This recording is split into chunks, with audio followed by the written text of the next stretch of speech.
just received a report from the federal government that Baba Yaga, the witch in the chicken hunt, has been captured. Our nation-long nightmare is over. No longer do we need to worry about our children's toes being stolen or our dog's lactate. Our dogs what? Lactate. Was that a thing? I don't know. Our dogs were lactating? Yeah, sometimes. Dogs lactate. Anything with nipples lactates, Greg. All right. Well, hello everyone out there in that place that's not here.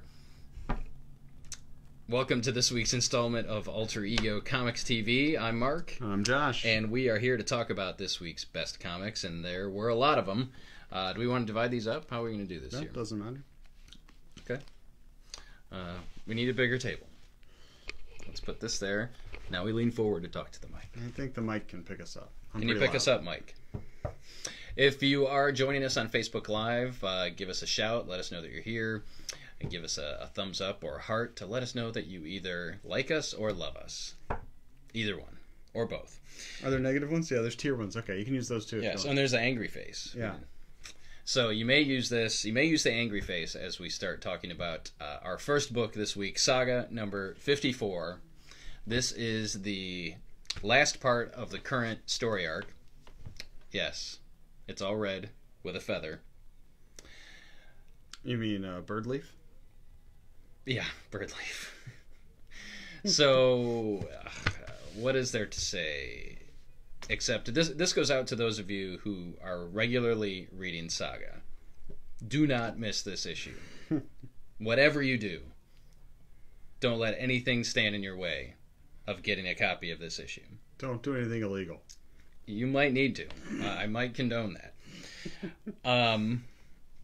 Also, we can't say anything more than that, other than it's the last part of the story arc, and we find out at the end of the issue that Saga is going on a 1-year hiatus. So this is the last new issue of Saga for 12 months.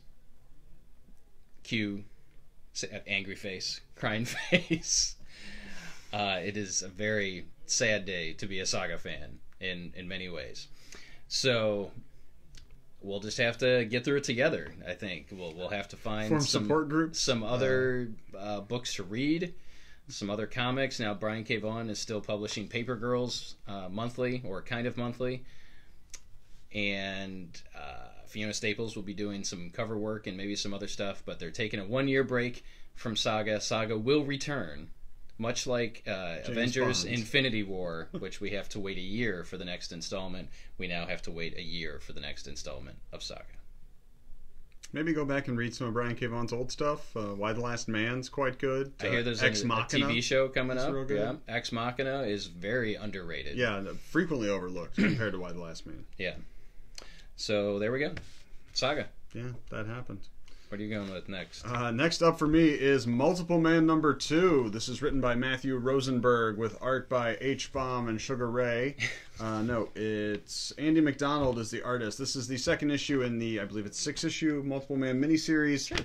We see last issue, there's one dupe of Jamie who's in a hermetically sealed bunker trying to save himself from death from the being separated from the original Madrox, and somehow he manages to have done it. His beast says his genetics are all wonky and he gonna die.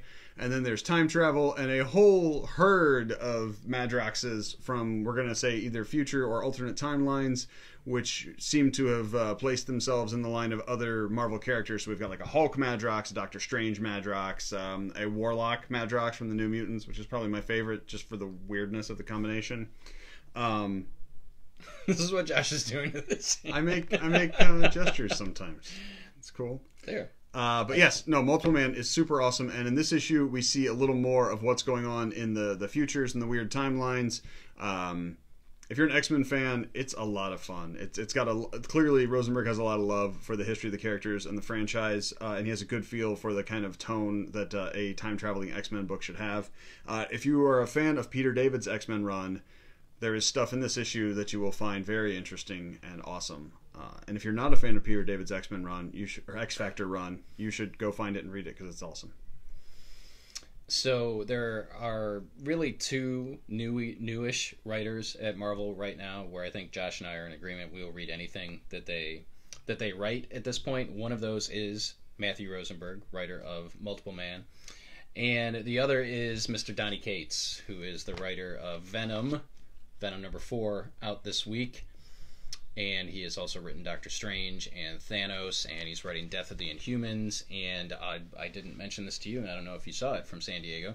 He is spearheading a relaunch of the Marvel Knights imprint, and will be producing. So it's an imprint, but it's still in universe. It's an imprint where anything. Well, all the old Marvel goes, Knights stuff was it counted in universe. So some of the same characters from the original Marvel Knights run will be there, but there may also be new characters too. And so Donny Cates is the executive producer of Marvel Knights 2.0 coming up at Marvel. But let's talk about Venom.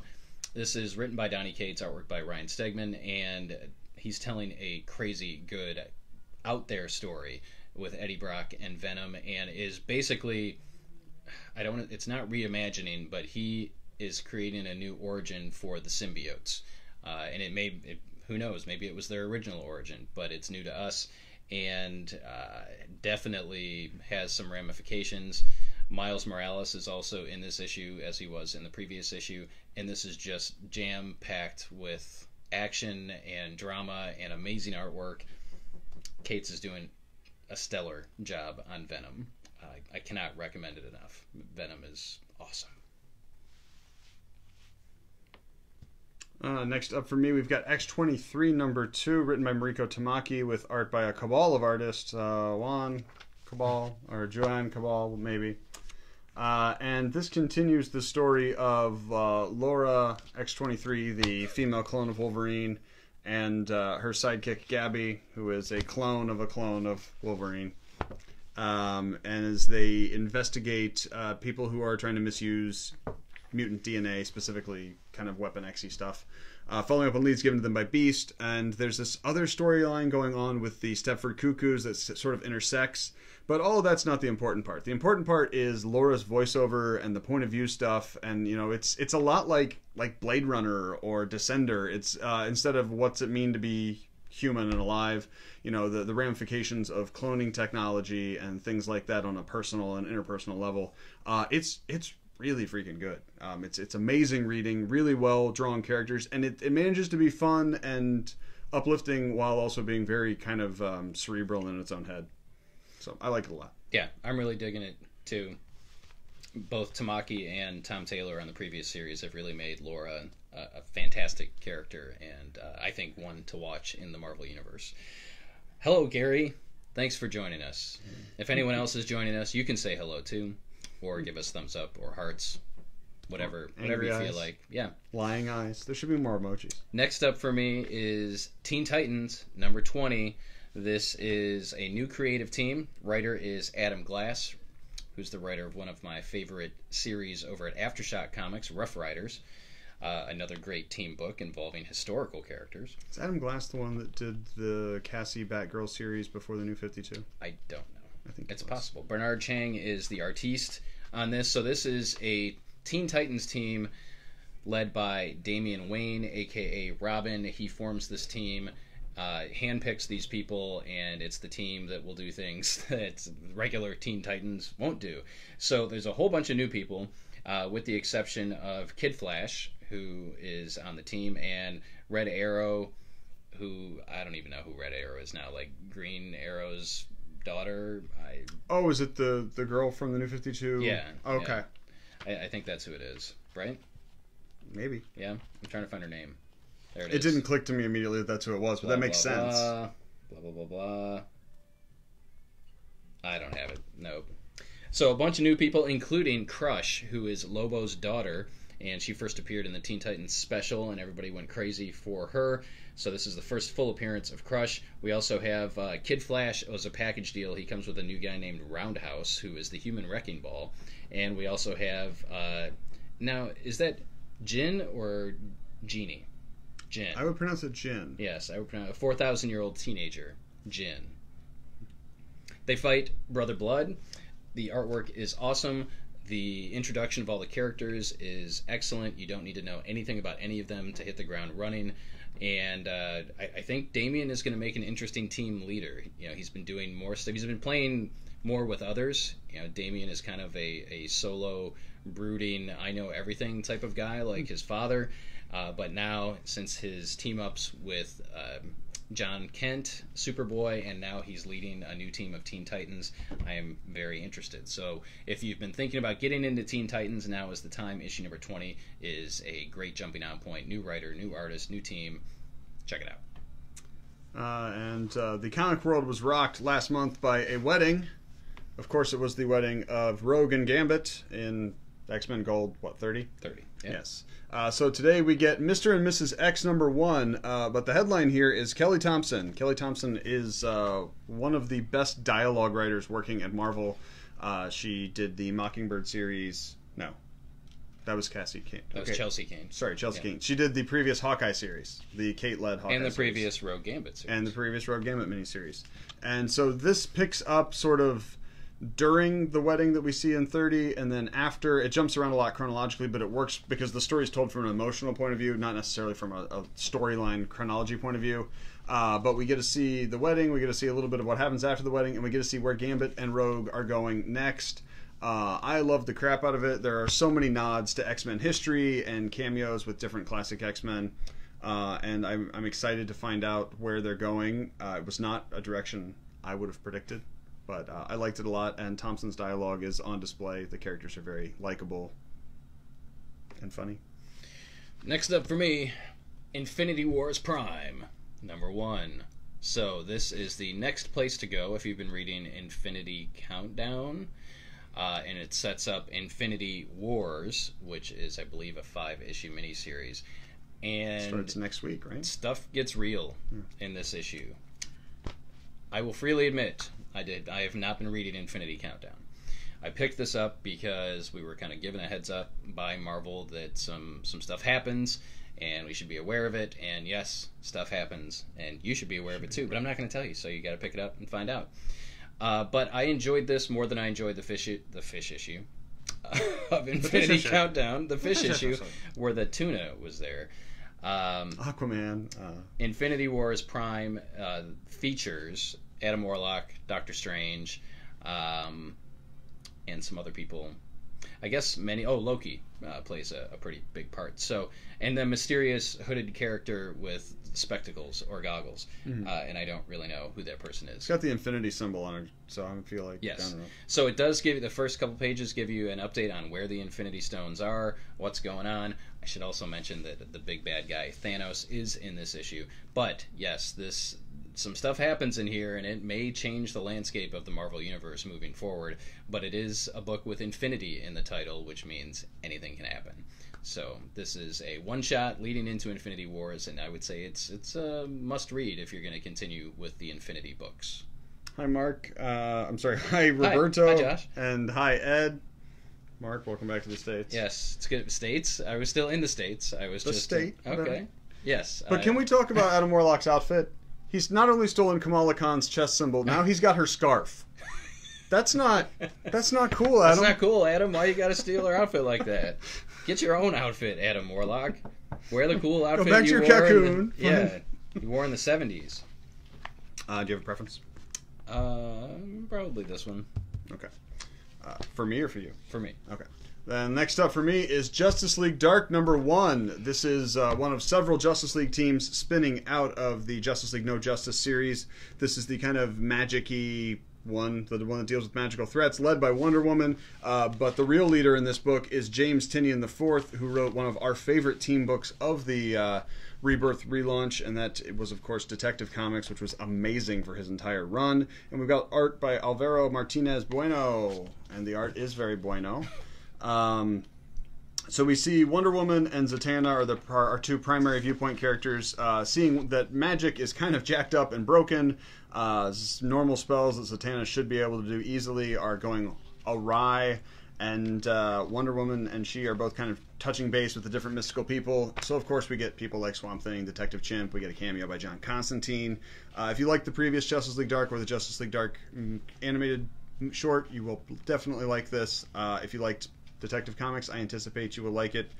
If you like any of the characters, it's just the Justice League Dark is probably my favorite version of the Justice League, just because the big three, the iconic kind of red, white, and blue Justice League, only handles certain types of things, whereas Dark tend to be... Justice League Dark is more like the X-Men. They don't all want to be there. They don't necessarily like each other. They're all kind of broken people, and it really, really works for me in this book. Yeah, I really enjoyed it too. Tinian, I'm glad that he's landed somewhere high up at DC. I mean, really, his run in Detective is stellar. Yep.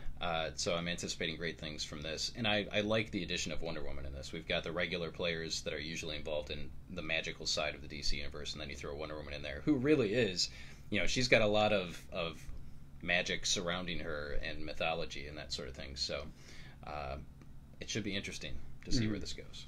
Speaking of magic and the supernatural, we've got a new book from Cullen Bunn over at Boom Studios, Bone Parish, #1, written by Cullen Bunn, who is probably most well known for writing a bunch of Deadpool books, Deadpool kills book, everything, and Harrow County over at Dark Horse, which was a big-time horror book that just ended. This is drawn by Jonas Scharf, and both of Josh and I really enjoyed this one. Neither one of us, we always say that we're not like big horror fans, but when you are a horror no fan? I'm not. I'm just saying, I don't know if I would categorize it as a horror book. I mean, it's definitely got horrific elements. It's supernatural. Yeah, there's definitely a difference between a supernatural story and a horror story. Right. But this involves, I don't know if I should tell you what the what the main gist is, but a family with kind of like a mob family that is selling a drug which allows people to... It's a hallucinogen, and very bad things are happening when people are on this drug. And I will tell you that the way that the drug is made from the bones of the deceased, why it's called Bone Parish to some degree. And so you've got the supernatural element, you've got the creep factor, and you've got the crime family factor all mixed together into... and creates a really solid issue #1. It's like Weeds meets The Sopranos meets Supernatural, maybe, I guess. But yeah, it's really, really good. I was very surprised. Not surprised, but yeah. Hello, Kimberly. Ed Pogue, I think that's Adam Warlock is a bully for stealing the scarf. Okay. I wasn't sure if James Tynion was a bully or not. I don't think so. All right, he seems like a good guy. Last up, more of a public service announcement. DC likes to put out some wacky things, and this time we've got DC's Beach Blanket Bad Guys summer special, 10 swinging supervillain stories, an 80-page giant, and there's some pretty awesome names in here. We've got a Joker Bizarro story by Lee Bermejo, who's done some awesome things, including the Joker original graphic novel and Batman Noel. A Jeff Luthor story by Jeff Loveness, a free story by Paul Dini. A Jeff Luthor story? Yeah, Jeff Luthor. You don't know? Jeff Luthor. He's a nice guy. How's the other Luthor? It's like Jeff Bader. There's Jeff Luthor. There's lots of... Mr. Free story by Paul Dini from the Batman animated series. A great writer. I've got a cheater story by Vitia Alaya. Okay, we're skipping those. I can't pronounce those names. Black Manta story by Gabriel Hardman and Karina Bechko with art by Gabriel Hardman. We like almost everything they do. It's always a great team. Michael Moresi and Max Rayner doing a Giganta story. A Gorilla Grodd story by Tim Seeley, creator of Hack Slash, plus Gorilla Grodd's just generally awesome. Deathstroke story by Shea Fontana, who worked for one of the shows. DC no, she did Superhero Girls. Right, but wasn't she on Agent Carter? Wasn't that her? Was that the other Fontana? So, no. Okay. Penguin story by Daniel Kibblesmith and Laura Braga, and then a Crime Syndicate story by Colin Kelly and Jackson Lansing, and art by Giuseppe Camicoli. Lansing and Kelly were Joyride, which was one of my favorite kind of independent books last couple of years, and Camicoli has done some really great art. So lots of supervillains, having summer fun, a lot of good creators on that. So if you like anthology series, it's probably worth your time. Good summer reading. Yes, beach reading. Yes. So yeah, just a couple quick words about San Diego Comic-Con for anyone that cares. It was awesome. No surprise there. Some of the big takeaways from the comic side of things. DC is bringing their A game this fall and into 2019. Really curious to see some of their new projects, including the Grant Morrison Green Lantern Corps, which is coming out, which is going to be kind of a police procedural. Art by Liam Sharp on that. You've got Kelly Sue DeConnick writing Aquaman. That's going to be coming down the road. G. Willow Wilson on Wonder Woman. What else is going on? We've got some new imprints. We've got the Black Label books coming out of DC. The first one out of the gate is a reuniting of the Joker team of Brian Azzarello and Lee Bermejo telling a Batman Joker story. This is going to be magazine style, a magazine format, to show off the artwork. And with Libra, I saw some preview pages. It is phenomenal. I can't wait to have this thing in hand. Is that supposed to be true across the entire Black Label line, or that book specifically? I think all the Black Label... No, I take that back because whatchamacallit falls under Black Label, the Sean Murphy one. So I think the format is going to vary depending on the content, but I believe it's a 3-issue series, and I can't remember the name of it. I think it's called Damned, Batman the Damned. Yes, it is. What else do they have going on? Just all kinds of stuff. Really fired up about DC. Marvel, as I mentioned earlier, there are a couple writers to keep an eye on, Donny Cates and Matthew Rosenberg, with other fun stuff. Next year is the 80th anniversary of Marvel, so 2019 is going to presumably feature some celebratory things, return of certain characters, and a bunch of other fun stuff. And what else, comic-wise? Comics are really good. There's all kinds of awesome stuff. Dark Horse is charging ahead with some new licensed properties, including Stranger Things and Mystery Science Theater 3000. So those are on the horizon. In fact, you can pre-order those now with your local comic shop so that they have a copy for you. Really excited about Stranger Things. New Star Wars stuff. A spooky Darth Vader, or a spooky castle sort of all ages Star Wars story being told over in Star Wars Adventures from IDW. So people are excited about that. Roberto, you're right. The Crisis event sounds fun. I maybe wouldn't use the word fun. Heroes in Crisis is Tom King telling a story kind of with the heroes dealing with PTSD. Now, Tom King is a former CIA operative, so he's bringing a unique perspective to that. And we've also been dealing with a lot of mental illness issues in the news and in the public. So, yeah, I'm really curious to see where that goes. We did talk about Saga being the last issue for a year, Ed. Yes. Blah, blah, blah, blah. Yes, Saga 54 out this week is the last issue for 1 year. Do not miss it. What else? Did you notice anything that was super cool from Comic-Con? No? Chuck is Billy Batson, apparently. the trailers. Aquaman, Shazam, Glass, Godzilla, all kinds of cool stuff. It's a great time to be a nerd. Really, really it is. Bumblebee, Venom, Spider-Man Into the Spider-Verse, the animated movie that's coming this fall or this winter. Jake Johnson. With Miles Morales and our universe's Peter Parker and Spider-Gwen and Spider-Man Noir and all kinds of... Spider-Man Noir, voiced by who? Nicolas Cage. Nick Cage voicing Spider-Man Noir in the Into the Spider-Verse movie. I got to see some new footage from that. Actually, it actually wasn't completed footage, so it was kind of like animated storyboards. But man, I'm putting my money down now. This will be the best Spider-Man movie we've gotten yet, even better than Spider-Man Homecoming. That's tall praise. Chuck is undercover as Shazam. All right, so that does it for this round of this week's Best Comics. Head out to your local comic shop and pick up some awesome stuff. We do want to mention, if you're local, Teen Titans Go, the movie, opens this weekend, and we will be giving away a free Teen Titans Go special edition comic book on Saturday while supplies last. We can do that free with purchase? What do you think? Doesn't matter. Okay. We'll just say free. That's so free. You can come in, come down, pick up a free Teen Titans Go comic on Saturday to coincide with the release of Teen Titans Go to the movies. And I imagine I will be seeing that with my 9-year-old because he loves the show. And I kind of like it too. Nick Cage is in there too, voice of Superman. Really? Yeah. Yep.